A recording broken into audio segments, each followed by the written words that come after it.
This video is sponsored by Skillshare. Writer's block is something I definitely hear a lot of people talk about from all sides of the art world. And I often hear two opposing solutions to the same problem. Oftentimes I hear people who say you must push through the writer's block and continue to work until something happens. Then there are those who would prefer to succumb to writer's block and just acknowledge it and just go do something else. But I think I found a better solution to both of those mindsets. But for this to make a bit better sense, let me tell you about what happened to me today. First off, it's pretty late right now. It's 12:07. But this struck me all at once, and I just really wanted to tell you about it. So today has been pretty defeating. It's been a defeating day. First, I tried to make a song in Ableton Live, and then it crashed on me. I think I might have opened up like an old plugin or something that it just did not like. Either way, that was strike one.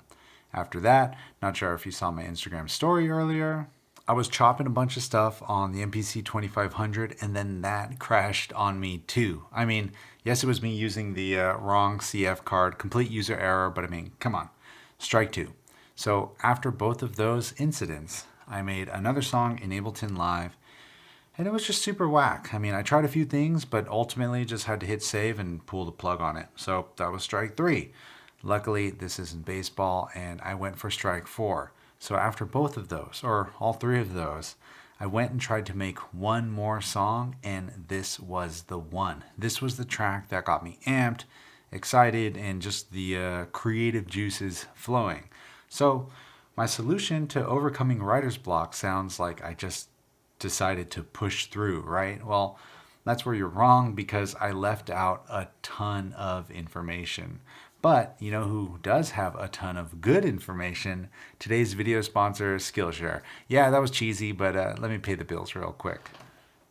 Jokes aside, I'm always super happy when Skillshare sponsors a video because I get to showcase something I actually enjoy learning. And in case you're not familiar, Skillshare is an online learning community for creatives. Whether you're a beginner, a pro, a dabbler, a connoisseur, there will be a class for you. And a class I recently came across that I was actually super happy to find was Make Creativity Your Career by Andy J. Pizza. I've been a long-time listener of his podcast. Yes, his last name is Pizza. I've been a long-time listener of his podcast, and it was awesome to be able to take a class by him. I think it's Dolly Parton that said art is really about knowing who you are and doing it on purpose.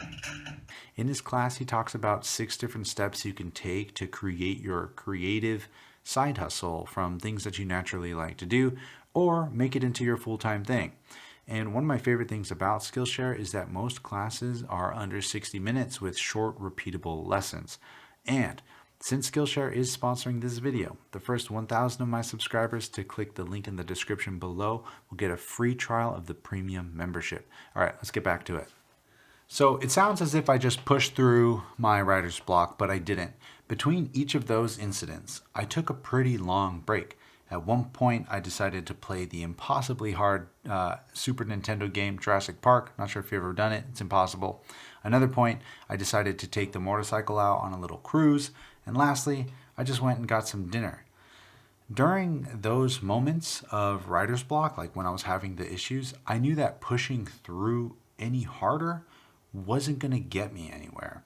So I decided to just take a break and succumb to writer's block, knowing, here's the key part, knowing I was going to come back and try to push through again.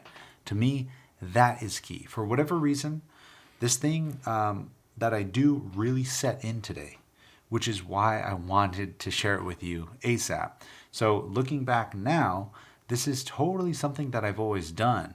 If I'm having a hard time writing something or coming up with an idea, I will try and give it my best. But at some point, I realize that it starts to become more frustrating than fun, and that's where I draw the line. Frustration isn't an energy I want to convert into art, or in my case, music. So every time I take a break, I know I'll be coming back with something fresh. Maybe the same sound I was working on, or maybe the same idea but with a new device.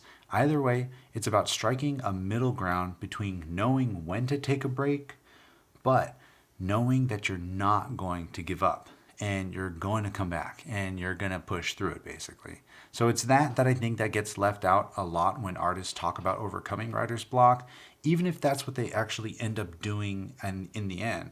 So sometimes they just might not say it. It's kind of a duh thing for sure, but I don't know. It's just nice to hear or read about it. So yeah, I'm going to go ahead and dive into these two tracks I made today, the whack track and the one that I really like. So you're more than welcome to hang out. But if you got to bounce, it's all good. I hope you found this helpful. All right, so let's check this out real quick. So this is I guess I'll start with the decent track. Why not? So this one here, let's see. I don't hear anything. Let's see. There it goes. Okay, cool. So this one heavily relies on the sample, this little piano sample here. Right? And then everything is, yeah, it's a very simple track, right? It was just fun because I wanted to, I should probably say this. So I've been using the Ableton push a lot. Again, mainly because Overbridge isn't working right now, and I've just kind of been like fiending for something else. Kind of came back to the push or push 2, and it's really good. I really like it a lot. So I went ahead and chopped up this sample here. Can you even see it? Forgive me for my newbiness. How do I show this? Device? Simpler. There it is. Cool. So I just have a couple. Just like a really dope live jazz playing.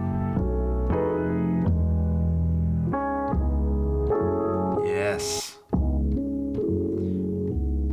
Right, so I just found this little loop in there that I really like, which is just this.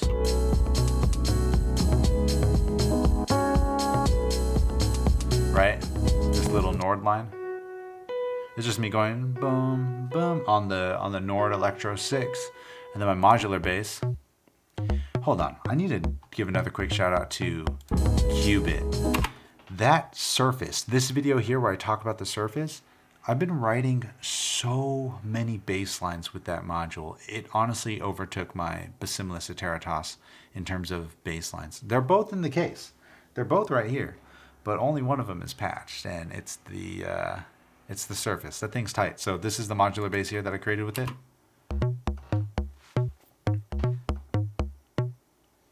Right, and then I just have a simple drum rack with some drum sounds.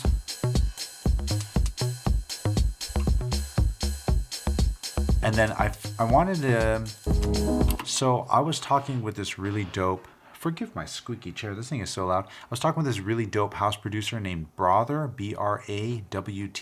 I have a link to his stuff down below.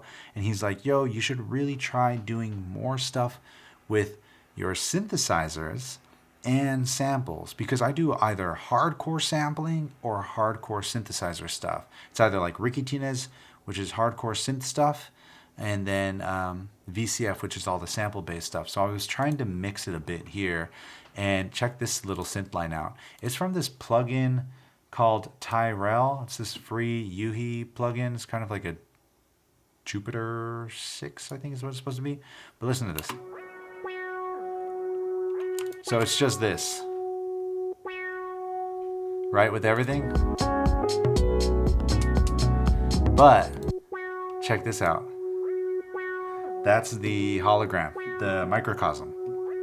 I love this pedal. It's been helping me take something so simple and then just convert it into something cool. And this is the same trick that I was doing in this video, where I was showing just kind of playing the reverb a little bit or playing your effects in while you track it in using the send.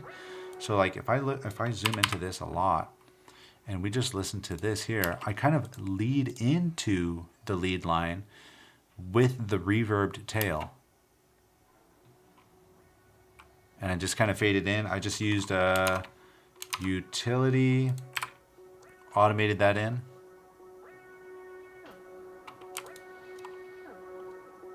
It's coming up, and then it's kind of this weird little thing. I had to start the the Microcosmos MIDI late in order to get it to do this. I was trying to like manually start it, but it was still synced in a weird way. So once it did that, I had to set the loop point, record. It was kind of a pain, but it came out cool. I really like it a lot.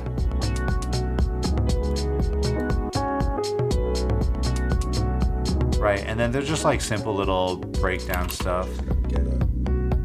Oh, yo, so this is funny, and gonna be very embarrassing. I love adding vocal samples to a lot of my tracks, but I hate doing them, but I'm trying to get more used to it. So one way to do it is just push myself off a cliff and show you my vocal sample for this track. It was about today, because today, again, was pretty rough, but this is the vocal sample here, processed, of course. You know, sometimes you just want to give up. It says, you know, sometimes you just want to give up. And then this little ending part is, but you just got to get up. But you just got to get up. Cheesy as hell, I know, but it's exactly what I want to say. I do want to give up sometimes.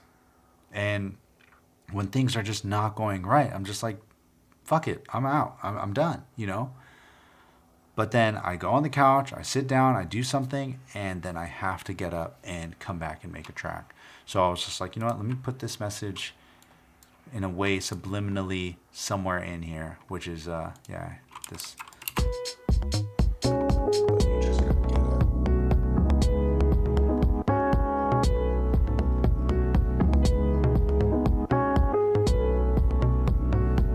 And then the sample itself is pretty simple. It's pretty much the same thing over and over again. And once in a while, you can see I added this little play in here.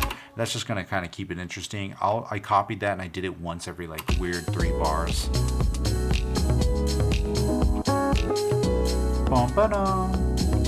Just to bring back into this section here, grab your attention again. This is also a 7-minute song. It's way too long. I gotta chop it down a bit. Yeah, so that's that track. Let me go ahead and save that. And then the next track that I made was this one called Wish You Knew. This one, I'm gonna mute the vocals. You don't need to hear these vocals. But this is the track. And why is my drum rack just MIA right now? Same thing, that's surface, again. What's up, drum rack? You wanna cooperate? Oh, I need to launch. Wait, what's going on? You're not playing? What is missing? Side stick? Oh, crap. All the drums are gone. Because I renamed where these samples were. Awesome, I'll have to rebuild that later. But this was the track.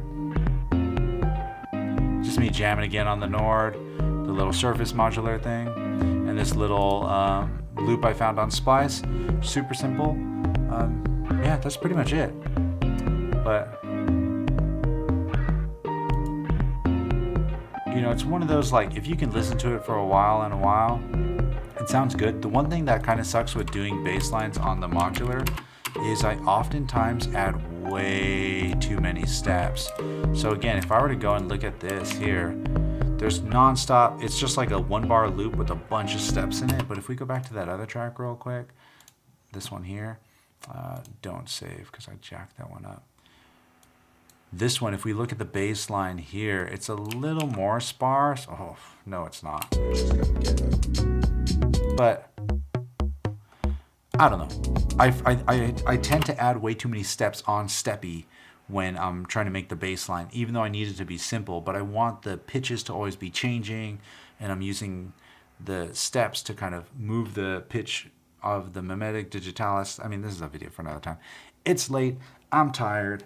I appreciate you a lot, as always. I hope you found this video helpful. Thanks for kicking it. Thanks for checking out this track. Hopefully I'll finish this out. I want to put out another 3-track EP soon, most likely a 4-track of some VCF stuff with probably this one included. But yeah, anyway, you already know what to do. I appreciate you a lot. I'll see you next week. And until then, you already know the drill. Share the love, share the knowledge. Knowledge is power. Peace.